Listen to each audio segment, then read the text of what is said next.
been wanting to make a video for quite a while, answering some questions that I get asked quite often, and on a couple other little subjects. But first I want to say thank you to all the new subscribers. During the year of 2018, I started with 10,000 subscriptions, and now we're up to over 26,000. And it just amazes me that I could create enough attention with people to get that many subscriptions. So thank you for all the new subscriptions, and I hope you're getting something out of these videos. That's my whole reason for doing them. I want to show people what I've learned, and I also want to touch on a few other subjects. I made some sort of bullet points here. I want to talk a little bit about success in the machine shop business, I guess, or in general, I guess you might say. And I was watching one of Mike Boyd's videos, his newest one, about he's trying to do the Rubik's Cube blindfolded, and there was a quote at the beginning of the video, and it got me to thinking. This quote, and it was from Steve Jobs, and what he said here is, you got to think about everything around you was made by people that are no smarter than you are. I want you to keep this in mind.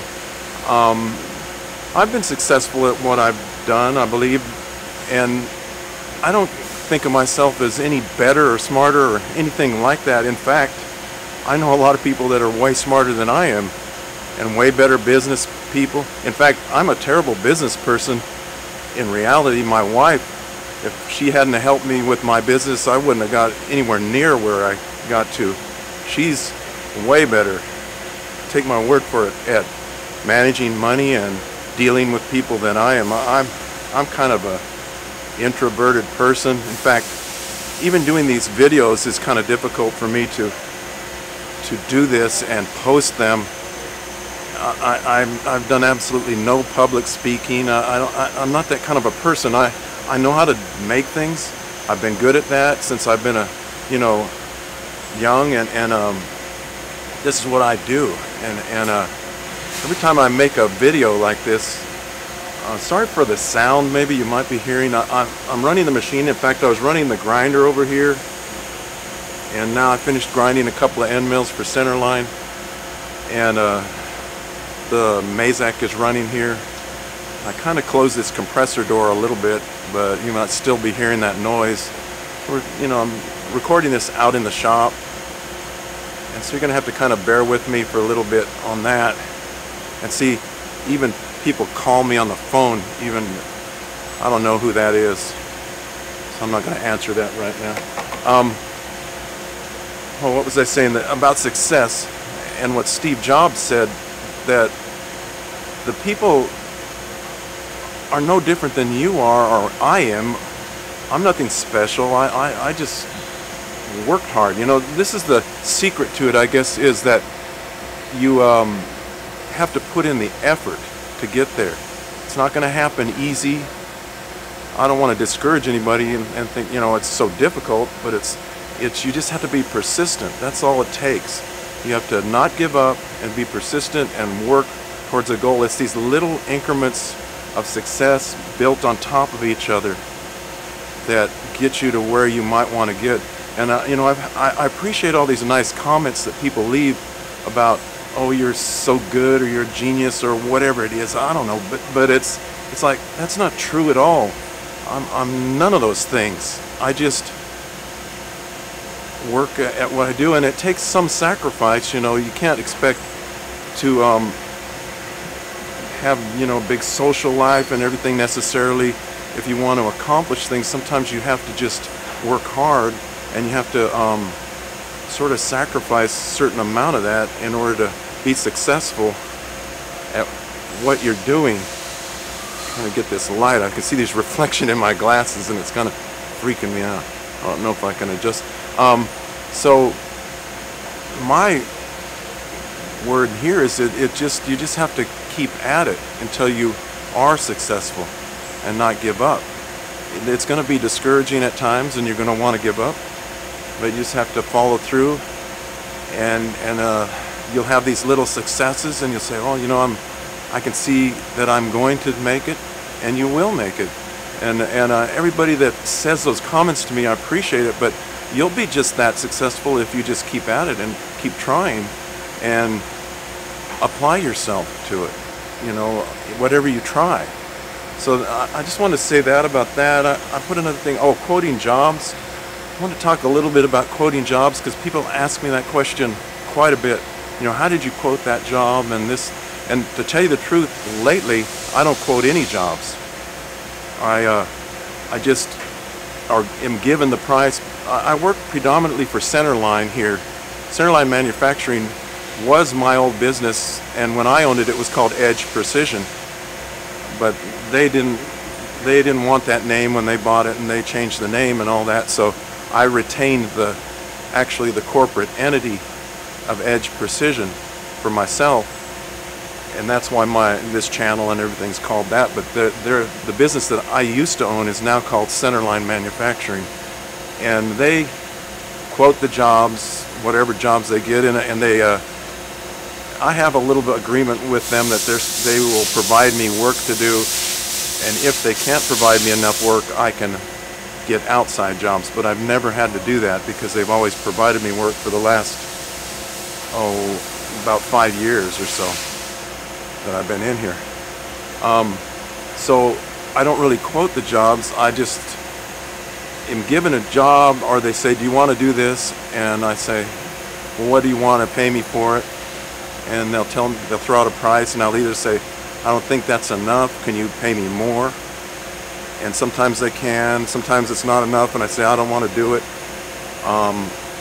And that's the way it works, kind of. I just either agree to the price or I don't agree to the price. But in the issue of quoting jobs is kind of hard for me to answer that question, because it's kind of a thing that I can't tell you do this or do that and it's going to be all you need to worry about and do. It's not that simple, I guess, or it's not that kind of a thing. There is the mechanics of it. You're going to add up the material, you're going to add up the outside processes, the whatever else there is, the tooling you think you're going to use, and you're going to say those are fixed, and you're going to add that on and divide it by the number of parts. Okay, that's going to be pretty easy. But what becomes more complicated is how much do you want to charge for your work, or how much are you happy with, or how much risk are you willing to take? In essence, sometimes, because you say, you know, I think I can do this, but I'm not sure. This is all the time. When you ever quote a job, this is always the way it is. You're gonna sort of guess at what you can do or how long it's gonna take, because you don't really know for sure unless you've run the job a number of times and you have history. And then, you know, if you have a job costing software like they have here at Centerline, they can look at the past history and they can get a better idea. But if it's a brand new job, you're just going to have to guess at those things. There's no other way to put it. I wish I could tell you, oh, this is going to be exactly this and exactly that, and you're just going to go down the list and you're going to add it up, and then you're going to say, oh, I want to mark up my material this much, and I want to mark up my labor this, whatever, and you're going to divide it by the number of parts, and that's going to be your cost. It's not really that straightforward. I have people ask me that all the time. How do you quote this or that? And the only way that can come is with experience and how much risk you're willing to take to do the job.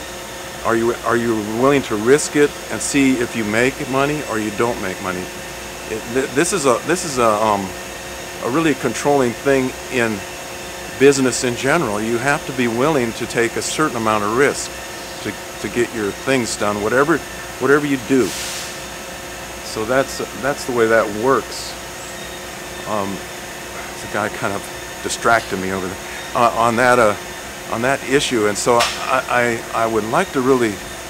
I mean, the mechanics are straightforward. You know, it's pretty easy. You just add up the materials and the cost and everything. But where it comes into difficulty is for me to answer the question for someone else is, how much do you want to make per hour, or how much do you need to make, or whatever.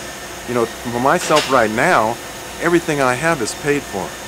And the only thing I got to make money to pay for is the rent and to pay myself something to live on. That's all.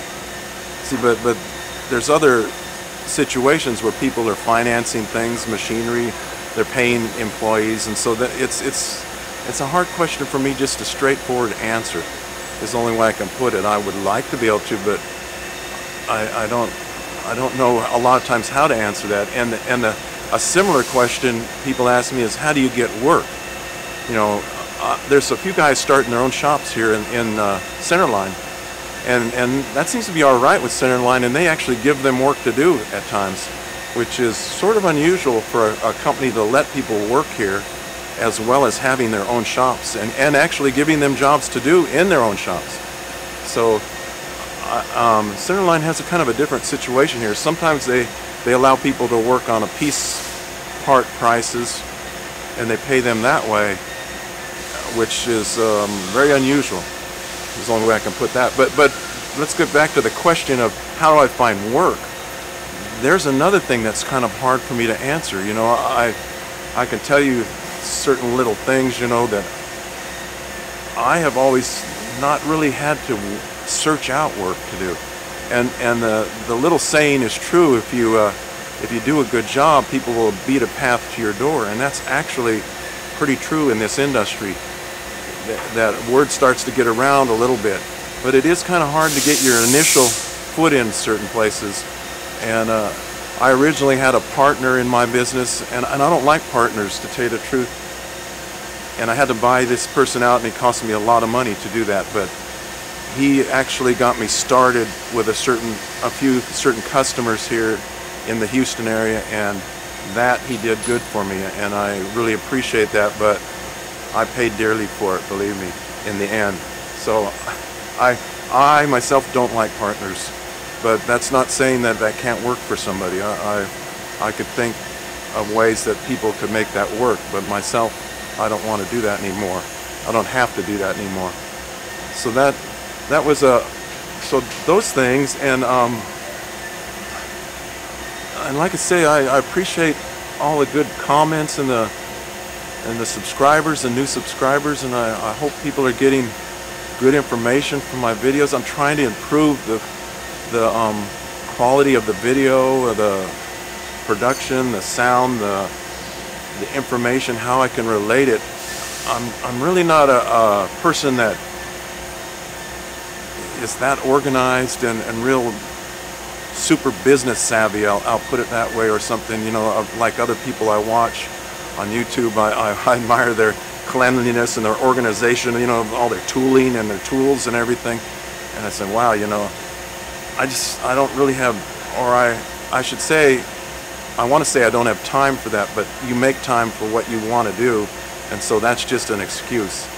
So hopefully we can continue on this year, and I would like to get to the 50,000 mark I kind of set last year. And I think I can make it this year for sure, because my subscriptions are building at over 2,000 a month right now, and we'll easily make it if that's the case. And I really appreciate all that. You don't know how much that means to me, that people watch the videos, and I've had salespeople come in here in the shop.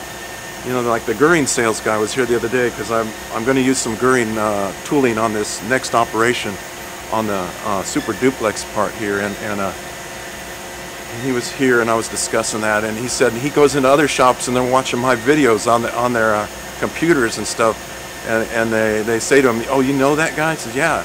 You know, he said, I know him. And it's like they're impressed by that for some reason.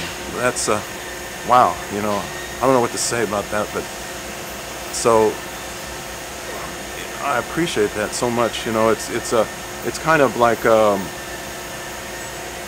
get kind of discouraged about certain things. You say, man, this isn't going the way I want and everything. But then, and I publish a video, and everybody is so nice with their comments and appreciative of the time I spend making the videos, and it's kind of a little bit of an uplifting thing, and it keeps me going.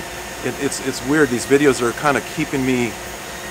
I've been doing this for a long time, and it's not. I enjoy my job, and I really look forward to coming to work. Oddly enough, even after I don't know how many 45 years of doing this or whatever, but sometimes you get kind of dragging out and everything. So man, I just wish things were a little different or going better. And I want to get to my end point where I want to get to my thing in Mexico, this thing right here behind me on the screen. And then when I publish a video and people are interested and they interact with me on the comments are what's important to me. And I appreciate the comments, and please comment as much as you want. Some people negative, some people, and I don't really mind. I can take it. I can defend myself if that's necessary. But I really appreciate y'all. You don't know how much. So thanks for subscribing and commenting and interacting with me on these videos.